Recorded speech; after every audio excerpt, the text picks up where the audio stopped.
And we stay with news from the heart of Africa, because Newzroom Afrika Zininko Mhlaba has taken to the streets of South Africa, Zininko, to speak to Congolese who are based in the country in terms of the direct impact that these clashes have had on them, these clashes that have been going on for centuries, essentially, or rather decades. Zininko Mhlaba, place yourself for us and tell us what it is that people are telling you. A very good morning to you, Dudu. We are in Johannesburg, as you just said in your intro, that we are looking and probing the impact of that decades-old war that has been taking place on the eastern part of the Democratic Republic of Congo. You'll remember that, it dates back to over 20 years ago, and of course, there have been some developments and interventions made by the African Union in terms of sending troops into the DRC, and also they've been there for more than 10 years. But recently, we know that the DRC government has told the African Union that actually, it needs, or the Union, soldiers to be withdrawn from Congo, because it does not believe that they've been effective in terms of trying to deal with them.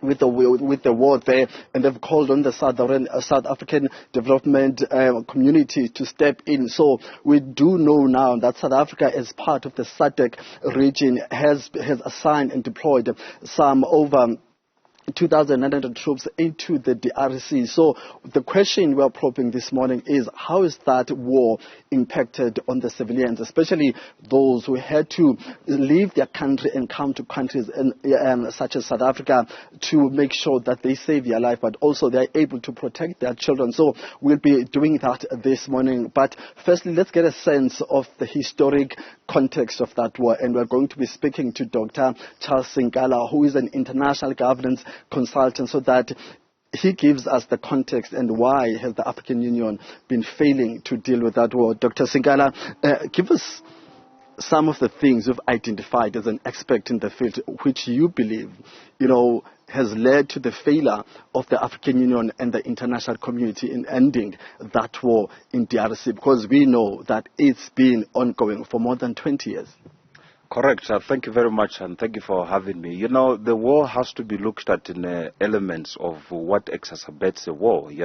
Some of the conflict strategy that they have deployed are actually being fueled in the war rather than stopping the war. One, if you can't stop fire with fire, one has to go diplomatically and mention the states who are involved, find out what are their demands and their terms. In fact, in 2009, there was a peace accord which was supposed to be signed, which also the government did not support of the Democratic Republic of Congo, and this also made to the formation of the M23 rebels, who are naturally called the March 23, because this was supposed to happen in March, on the 23rd of March in 2009. And we can see what has been happening, that the more soldiers you take there, the more soldiers who are killed, and the impact is devastating. There's been talks now about South Africa's ability, and I will say South Africa because South Africa has been assigned that responsibility of leading the SADC troops, which needs to go to DRC to hopefully, deal with that war. There have been some questions about its ability, and its strength, and if it has what it takes to deal with the M23 in Congo. What do you have to say? Because historically, South Africa has been there before, and to some extent succeeded, but now it's been questioned in terms of its capacity. Well, there hasn't been any success rate in terms of escalated military conflicts in the war-torn zones such as Democratic Republic of Congo. We can see that nothing has changed. What we can see now on the statistics, that we're only discussing now the M23 rebels. They have increased the number of rebels. They've got about 120 rebels in the region who was actually formed. So that just tells you the story that the system and the strategy that they're using to send more troops and arms and ammunition as actually not helping the war. That's why you can see that DRC now is producing asylum seekers. South Africa is not short of hosting most of them. We saw what happened, those who were in Cape Town in a church, fearing to go back home because of what has been happening. I think the strategy has to change in terms of dealing with war. I mean, how strategic is South Africa in terms of influencing the approach, as you have been saying that a war solution has not been working. So how should South Africa approach or try to influence the approach in terms of trying to solve this? Because as you said, South Africa is mostly one of the countries that gets to receive the refugees and asylum seekers from Congo. Of course, indeed. You mentioned earlier that South Africa is part of the SADC bloc, and within the SADC bloc they've got an organ of state and politics, which also gets in charge in terms of the security within the southern part of the region. And it is about the mandate that gives that each and every country, when it's called upon, if they've got the capacity, they must send troops to go and guard and protect the civilians. But what has been happening is if the rebels, they fire a shot, South Africans will also fire a shot, then the war continues like that. But if you look at the South African position in terms of the impact, it is devastating.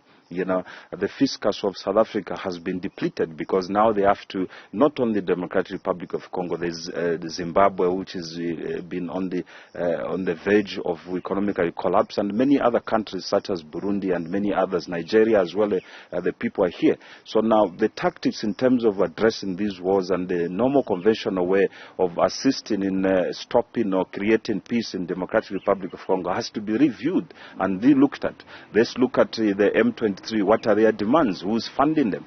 What exacerbates the wars? What is not stopping the war? Why for more than 20 years the war has been continuing? I believe very lastly, Doctor, there's an unofficial position or information that has been shared that actually one of the closest neighbors of Congo, which is Rwanda, has been, funding or supporting or to some extent actually getting into the battlefield on the side of M23 against Uganda. How true is that? And you might not have the specific answer, but how possible is that from your understanding of the relations between the two countries, Rwanda and Congo? Well, as a practicing attorney, I only base my judgment on facts that I can look at. There's always has been allegations that Rwanda has been involved. Yes, historically, Rwanda got involved because of the genocide in 1994 when they chased the Tutsis, the minority Tutsis from Rwanda. They went to seek refuge in the Democratic Republic of Congo. And there's been some connections, but for Rwanda itself trying to attack its neighbor, it's one of the things that would like to have more information in terms of the allegations so that we can base on the judgment on what is happening. Thank you very much, Doctor, for your time. It's a pleasure. Thank you. Thank you there. That's Dr. Sinkala there, giving us a sense and the historic context of that war between the Democratic Republic of Congo and the rebels. As we know now, that is not just an M23 that the DRC has to deal with, but several others, and estimation are saying that there are about 100 rebels that the DRC has to deal with. So that's the latest from us here. We will try now to move our conversation to Congolese who are living in South Africa so that they give us their own understanding and historic events and what led them to be in South Africa. So that's it from us for now.